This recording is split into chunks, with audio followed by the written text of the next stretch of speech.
गोरखपुर शहर, गुरु गोरक्षनाथ की पावन भूमि, तपस्या, त्याग और सिंहासन के बीच सामंजस्य वाली धरती, पीढ़ियों से चली आ रही प्रदेश की सियासी गलियारों में सीधा असर रखने वाली धरती और मौजूदा वक्त में प्रदेश के हाकिम योगी आदित्यनाथ की तपस्या वाली धरती।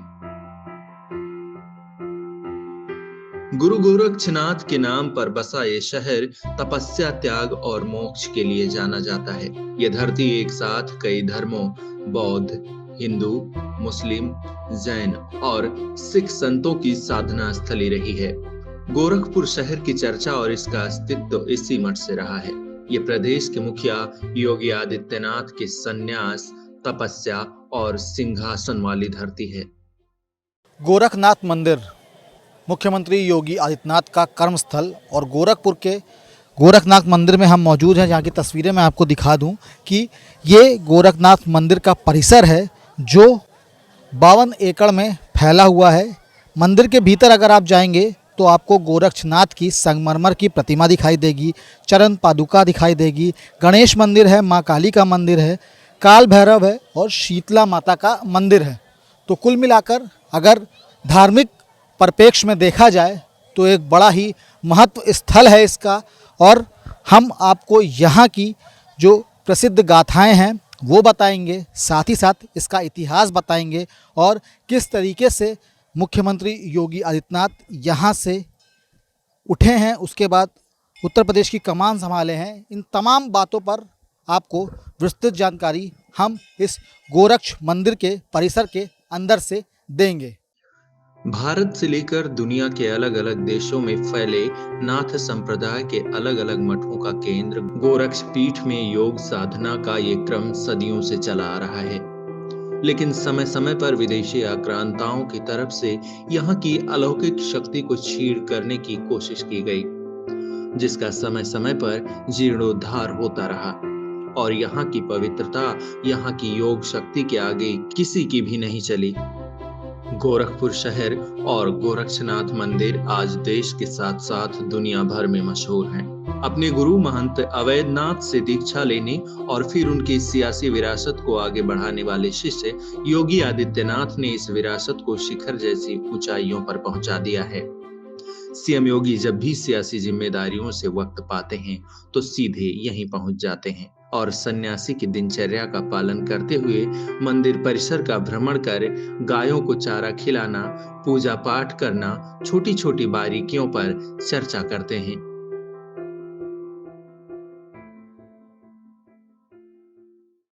मुख्यमंत्री योगी आदित्यनाथ के कर्मभूमि गोरखपुर के गोरखनाथ मंदिर परिसर में हम मौजूद हैं और हमारे साथ डॉक्टर अरविंद चतुर्वेदी जी हैं जो संस्कृत महाविद्यालय के प्रधानाचार्य हैं। सर, सबसे पहले आपसे जानना चाहूँगा कि बहुत क्लोज रहे हैं आप मुख्यमंत्री योगी आदित्यनाथ के, किस तरीके की उनकी दिनचर्या रहती है? जब वो गोरखपुर आते हैं तो उनकी व्याख्यान किस तरीके से होती, क्या सोच रहती जब वो गोरखपुर में मंदिर परिसर में जब वो कदम रखते हैं? देखिए, गोरखनाथ में जो पुरानी दिनचर्या है उनकी उसी तरह की दिनचर्या अब भी, जैसे प्रातःकाल उठ करके और योग के द्वारा योग करके पुनः मंदिर में जा कर के जो है दर्शन करना और पूरे मंदिर का भ्रमण करना, पुनः गौशाला में जाना, गौओं को जो है अपने तरफ से चारा खिलाना, ये उनकी दिनचर्या है। और वो प्रत्येक दिन लगभग आज भी जब भी मंदिर के अंदर आते हैं और जो यहाँ के कर्मचारीगण हैं उनसे भी वार्ता करना और पूरे देखना कि क्या निर्माण और आदि जो भी साफ सफाई पर विशेष ध्यान, ये जरूर देखते रहते हैं। जब वो मुख्यमंत्री बने उत्तर प्रदेश में तो गोरखनाथ मंदिर के साथ साथ उनके ऊपर पूरे उत्तर प्रदेश की जिम्मेदारी है। किस तरीके से समायोजन उन्होंने बैठाया, क्योंकि आप उनके साथ रहे, उनके करीबी रहे हैं, क्या लगता था कि कितना बदलाव आया है सोच में, मानसिकता में, अगर कुछ बताना चाहें तो? नहीं, बिल्कुल, वो दोनों पद जो है पूरे अपने ईमानदारी पूर्वक देख रहे हैं और वास्तव में प्रदेश भी वो चला रहे हैं और गोरखनाथ मंदिर के भी कहीं भी किसी भी भाग में वो छोड़ते नहीं, छोटी छोटी बातों पर वो ध्यान देते हैं और उससे बात करके और उसको पूरा सही ढंग से जो है सॉल्व करने का जो है प्रयास करते हैं। इस मंदिर परिसर की अगर मैं बात करूं तो जब वो यहाँ पर आते हैं उसके बाद किस तरीके से वो आप लोगों से बात करते हैं, क्या वार्ता होती है, किन मुद्दों पर ज़्यादा बात होती है? नहीं, मैंने चाहे विद्यालय की बात लेकर के कि विद्यालय में पठन पाठन हो रहा है कि नहीं हो रहा है, अध्यापक समय से आ रहे हैं कि नहीं आ रहे हैं, विद्यार्थियों का प्रवेश का लेकर के पूरे समय जो है, जब नहीं सांसद वो मुख्यमंत्री थे पहले तो बैठ करके भी जो अपने स्वयं जो है उनका लेकर के इंटरव्यू और उनको छात्रावास आदि का जो है जो भी इंटरव्यू होता था उसमें लेकर के उनका प्रवेश लेते थे। आज भी वो निश्चित है कि एक एक बात पर जो है विशेष करके ध्यान देते हैं और कहते हैं कि विद्यालय प्रथम वरीयता में रखिए और विद्यालय में सभी अध्यापक आएँ और पठन पाठन का कार्य हो। संस्कृत महाविद्यालय के आप प्रधानाचार्य हैं, आपके ऊपर भी एक बड़ी जिम्मेदारी है। किस तरीके से इन जिम्मेदारियों का निर्वहन करते हैं और जब भी अगर कोई परेशानी आती है तो अपनी बात ऊपर तबके तक कैसे पहुंचाते हैं? नहीं, मैंने हमारे यहाँ एक डोर बनी हुई है, हमारे प्रभारी हैं, प्रभारी के माध्यम से हम लोग बताते हैं। पुनः प्रबंधक के पास भी हम डायरेक्ट जा सकते हैं, कोई रोक नहीं है बीच में और हमारी बात को सुनी जाती है। और कोई विद्यालय की समस्या लेकर के होती है तो निश्चित उस पर बात विचार होता है। अच्छा सर, एक चीज़ मैं और जानना चाहूँगा, जब वो सांसद थे उसके बाद वो मुख्यमंत्री बने, लेकिन यहाँ से उनका जुड़ाव लगातार मुख्यमंत्री का रहा है। अब अगर देखा जाए तो फिर से चुनाव नज़दीक हैं और समायोजन बैठाना भी उनके लिए थोड़ा सा तकलीफ वाली बात हो सकती है। क्या लगता है आपको कि जब आप उनके पास बैठते हैं तो किन मुद्दों पर विशेष रूप से चर्चा होती है? नहीं, वो जब मंदिर के अंदर जब हम लोगों से वार्ता करते हैं तो कोई राजनीतिक वार्ता नहीं। अच्छा। और वो विशेष करके यहाँ के लोगों से मंदिर के ही बारे में बात करते हैं।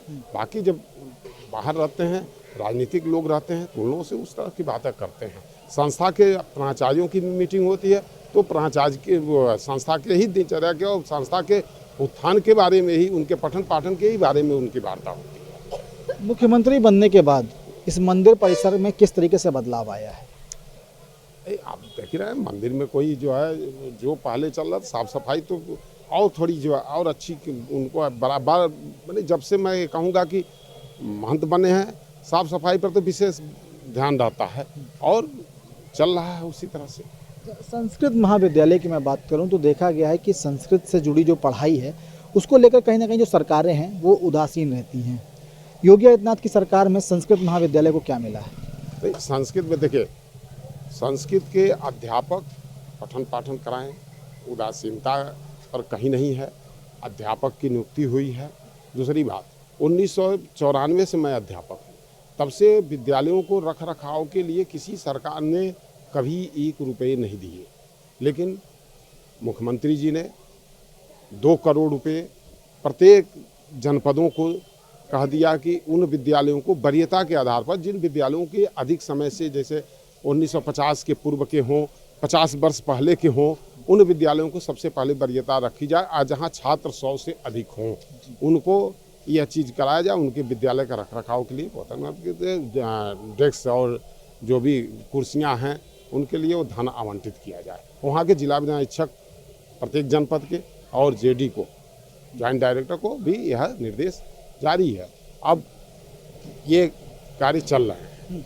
सर, अगर मौजूदा स्थिति की बात की जाए तो इस वक्त संस्कृत महाविद्यालय में जहाँ के आप प्रधानाचार्य हैं वहाँ पे लगभग कितने छात्र होंगे? अब हमारे यहाँ तो इस समय वर्तमान में 450 छात्र हैं जी। और ये आप सोचेंगे जब तत्कालिक गोरक्षपीठाधीश्वर महंत दिग्विजयनाथ जी, एक पुरुष ब्रह्मलीन महंत दिग्विजयनाथ जी ने जब ये भारत स्वतंत्र हुआ तो पूर्वांचल में उन्होंने एक शिक्षा का सबसे माने कम वो देखा कि यहाँ के लोग जो पूर्वांचल के नौजवान हैं वो शिक्षित नहीं हैं, उनके अंदर शिक्षा की परम आवश्यक है। तो इसलिए उन्होंने सन 1932 में महाराणा प्रताप शिक्षा परिषद की स्थापना एक छोटे से स्थान पर किया बक्सीपुर में। तो उनके दिमाग में यह भी आया कि वास्तव में भारत में अगर संस्कृत और संस्कृति को अपने रक्षा रखना है तो इस मठ मंदिरों में वास्तव में इन संस्कृत विद्यालयों की स्थापना होनी चाहिए। सन 1949 में इस प्रांगण के अंदर महंत दिग्विजयनाथ जी ने संस्कृत विद्यालय की स्थापना की और उस समय तात्कालिक उन्होंने यह कहा कि 50 छात्र निःशुल्क भोजन करेंगे, निःशुल्क आवास दिया जाएगा, बिजली निःशुल्क रहेगी उनको और वो बच्चे यहाँ पढ़ें। आज वह जो निर्णय उस समय तत्कालीन पीठाधीश्वर के आज वटवृक्ष के रूप में पुष्पित और पल्लवित हो रहा है। आज यहाँ वर्तमान मुख्यमंत्री जी का कहना है कि जितने भी संस्कृत पढ़ने वाले छात्र हैं सभी को रखा जाए, हम सभी के लिए आवास और भोजन और व्यवस्था का। जी, यानी कि ये कहना गलत नहीं होगा कि योगी आदित्यनाथ जब से मुख्यमंत्री बने तब से संस्कृत विद्यालयों का कल्याण हो रहा है। जी, कल्याण हो रहा है जी।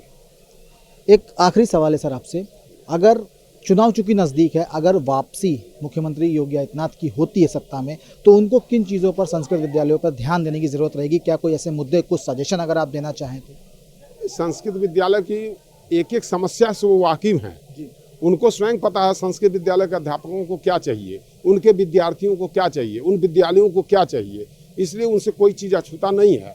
वो व्यक्ति से अथवा अपने बराबर, अभी जब मुख्यमंत्री नहीं थे तो संस्कृत विद्यालय के छात्रों से परस्पर उनकी वार्ता होती रही है, और वो ये अच्छी तरह से जानना है कि क्या हो सकता है, और आने वाले समय में निश्चित ही अच्छा करेंगे, मुझे पूर्ण विश्वास है। बहुत बहुत शुक्रिया सर हमसे बात करने के लिए। धन्यवाद। तो ये अरविंद चतुर्वेदी जी हैं, जिनका साफ तौर पर ये कहना है कि योगी आदित्यनाथ मुख्यमंत्री जब से बने हैं तब से निरंतर जो संस्कृत महाविद्यालय हैं उनकी जो प्रतीक्षा है वो लगातार बढ़ती जा रही है, लगातार वो प्रगति के पथ पर हैं। वीडियो बाबूलाल के साथ Abhishek Pandey, daily insider, Gorakhpur. UP और देश दुनिया की तमाम ताजा तरीन खबरों के लिए गूगल प्ले स्टोर से आज ही डाउनलोड करें हमारा तेजी से उभरता न्यूज ऐप डेली इंसाइडर।